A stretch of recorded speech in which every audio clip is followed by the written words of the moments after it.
দেখুন ২০২৬ সাল কিন্তু মীন রাশির মূল সাড়ে সাথী মীন রাশি এবং লগ্নের ক্ষেত্রেও কিন্তু তার একটা ক্ষীণ প্রভাব পড়লেও একটা প্রভাব পড়বে। কিন্তু লগ্নের ক্ষেত্রে যে ঘরের শনি রয়েছে সেখানেও কিন্তু সমস্ত কিছু যা এখন বলবো সেগুলো কিন্তু ম্যান্ডেটরি, অপশনাল নয়, ম্যান্ডেটরি।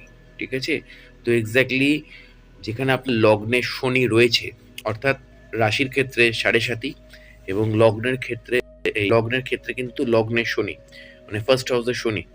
গুরুত্বপূর্ণ প্রতিকার হচ্ছে স্বাস্থ্য সুরক্ষার জন্য রোজ ১০৮ বার মহামৃত্যুঞ্জয় মন্ত্র জপ করতে হবে। শনি সাহস এবং ভয় দূর করতে প্রতি সন্ধ্যায় হনুমান চালিসা পাঠ করতে হবে। শনিবার গরিবদের কালো বিউলির ডাল বা কালো কাপড় দান করতে হবে। বিনয়ী, শৃঙ্খলা পরায়ণ এবং জ্যেষ্ঠ এবং শ্রমিকদের প্রতি শ্রদ্ধাশীল হতে হবে। দ্বাদশভাবে রাহুর জন্য মা দুর্গার পূজা করতে হবে। গোপন শত্রু এবং ক্ষতি থেকে বাঁচতে দুর্গা কবচ বা ওং দং দুর্গা ওই নমঃ নিয়মিত পাঠ করতে হবে। কঠোর ঘুমের নিয়ম মেনে চলতে হবে। ঘুমানোর আগে মোবাইল এবং ভারী চিন্তা ভাবনা এড়িয়ে চলতে হবে। তার বদলে শান্ত মন্ত্র শুনুন। বৃহস্পতির জন্য, অর্থাৎ রাশি অধিপতি এবং দৈব কবচের জন্য বৃহস্পতির কৃপা বাড়াতে বিশেষ করে বৃহস্পতির বিষ্ণু সহস্রনাম পাঠ করুন। গুরু এবং শিক্ষকদের সম্মান করুন। সম্ভব হলে শিক্ষা এবং আধ্যাত্মিক প্রতিষ্ঠানে দান করুন। মঙ্গল শনি যুতি, অর্থাৎ এপ্রিল থেকে মে যে মঙ্গল শনির কানেকশন থাকবে, এই সময় রোজ হনুমান চালিসা পাঠ করুন। অপ্রয়োজনীয় ভ্রমণ বা ঝুঁকিপূর্ণ কাজ এড়িয়ে চলুন।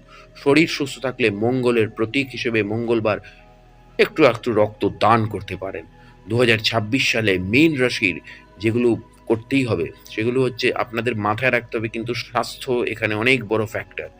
জন্ম শনির কারণে শরীর দুর্বল হতে পারে, তাই ছোটখাটো অসুস্থতাকে অবহেলা না করে ডাক্তার দেখানো, রোজ ব্যায়াম করা জরুরি। ঈশ্বরের চিন্তা দ্বাদশভাবে রাহুর কারণে মানসিক উদ্বেগ কমাতে প্রাণায়াম এবং ধ্যান অভ্যাস করুন।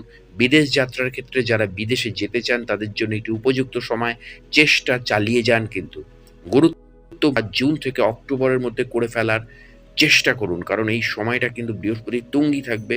আপনাদের রাশি অধিপতি, তার একটা আশীর্বাদ থাকবে। বাড়ি কেনা, বিয়ে করা বা নতুন ব্যবসা শুরুর মতন ভালো কাজগুলো এই বৃহস্পতি উচ্চস্থ থাকাকালীন জুন থেকে অক্টোবরের মধ্যে সেরে ফেলাই বেটার। শনি আপনার রাশিতেই আছেন, তাই বৃদ্ধ এবং অসহায় মানুষদের সেবা করলে শনির কৃপা কিন্তু বিরাট লাভ করবেন। এবং তার সাথে পশু পাখির সেবা করলেও কিন্তু বিরাট কৃপা লাভ করবেন।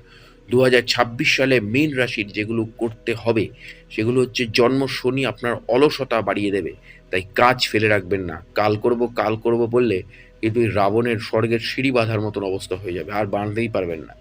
তো সেক্ষেত্রে কিন্তু পিছিয়ে পড়বেন। কাল